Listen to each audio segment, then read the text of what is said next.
Oh, mga kabunyog, mga kababayan, oh nakikita na natin ngayon ano,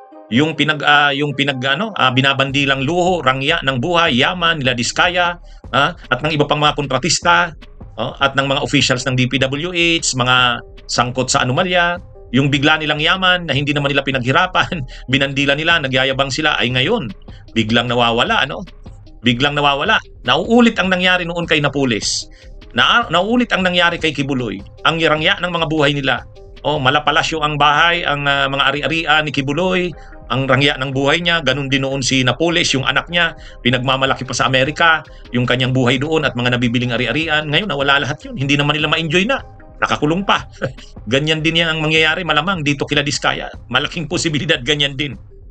Sayang ang mga yaman, bigla lang mawawala. Mahirap talaga ang yaman na hindi galing sa pinaghirapan at sa maayos na paraan.